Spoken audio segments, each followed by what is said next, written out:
Merhabalar, ben Avukat Çetin Acu. Biliyorsunuz ki 10 Aralık 2025 tarihinde Türkiye Büyük Millet Meclisi'nde grubu bulunan Yeni Yol grubu, Deva Partisi ve Saadet Partisi öncülüğünde bir kanun teklifi verildi. Bu kanun teklifinin içeriğinde toplumsal bağışıklığı ve çocuk sağlığını korumaya ilişkin kanun teklifi olarak geçiyor. Bu kanun teklifi elbette ki bazı yönleriyle çok önemli bir husus olmakla beraber vatandaşlar yönünde, halk nezdinde de ciddi anlamda tedirginliğe de yol açmış durumdadır. Şükürler olsun ki hepimiz çocuklarımızı korumak için elimizden geleni yapıyoruz. Ancak bu söz konusu kanun teklifi eğer yasalaşırsa, Türkiye Büyük Millet Meclisi'nden geçerse ve yasalaşırsa artık zorunlu bir şekilde 13 tane içeriği çok da belli olmayan aşıların vurulması zorunlu hale gelecek. Kur'an-ı Kerim'de Yüce Rabbimiz buyuruyor ki kendinizi tehlikeye atmayın. Ancak bizler de görüyoruz ki bu aşıların bazıları çok riskli ve henüz tam olarak içeriği belli değil. Aynı zamanda anayasanın 17. maddesinde de beden özgürlüğü alanında bir maddemiz var. Kur'an-ı Kerim'deki bu hükümle de uyuşan bir madde bu. Tabii ki bizler istediğimiz zaman istediğimiz aşıyı olabiliriz, istediğimiz aşıya güvenebiliriz.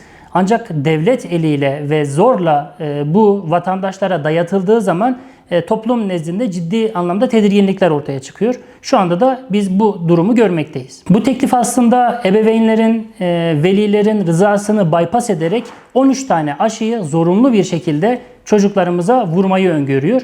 Eğer bu aşıları vurmayı kabul etmezse veliler, hem çocuklar açısından hem de veliler açısından çok ciddi yaptırımlar getiriyor kanun teklifi. Nedir bu yaptırımlar? Çocukların ilkokul, ortaokul ve liseye kadar okula gitmesini engelleyebilir. Eğer aşı olmuyorsa bir çocuk, o çocukların okula alımı durdurulabilir. Bu da açık bir şekilde anayasamızdaki eğitim hakkının engellenmesi anlamına gelmektedir. Aynı zamanda veliler de çocuklarına bu aşıları yaptırmak istemezse eğer, bu sefer ilk başta uyarı, ikinci seferinde artık hapis cezasına ve idari para cezasına kadar giden cezalar öngörmektedir.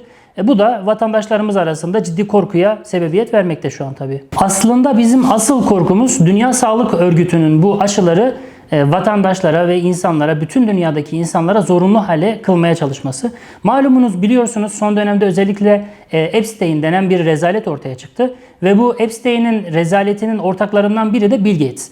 Biliyorsunuz Dünya Sağlık Örgütü'ne en büyük bağışları, en büyük desteği veren insanlardan biri de Bill Gates'tir.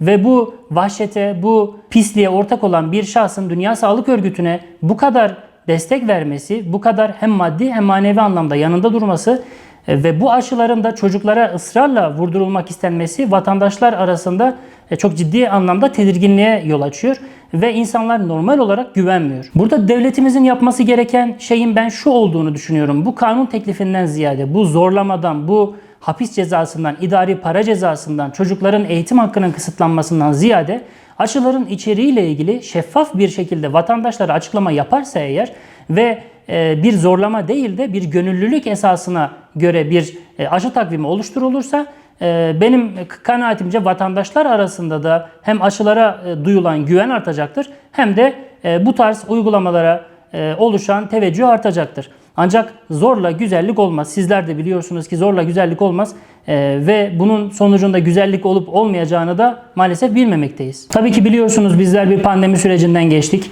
ve toplumsal anlamda bağışıklığın ne kadar önemli olduğunu gördük.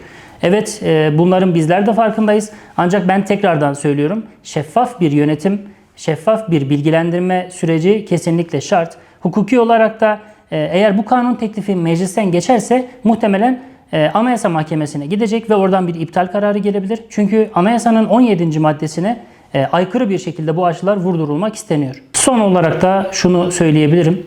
Dünya Sağlık Örgütü'ne körü körüne bağlanmak büyük bir yanlış olur. Bizler Dünya Sağlık Örgütü'nün kurallarına, usullerine körü körüne bağlı olmaktan ziyade kendi aşımızı ortaya çıkartıp kendi aşılarımızı oluşturup vatandaşlarımıza bunları sunabiliriz. Ancak zorlamayla değil, gönüllülük esasına göre bir aşı programı çıkartılmasında fayda görüyorum ben açıkçası.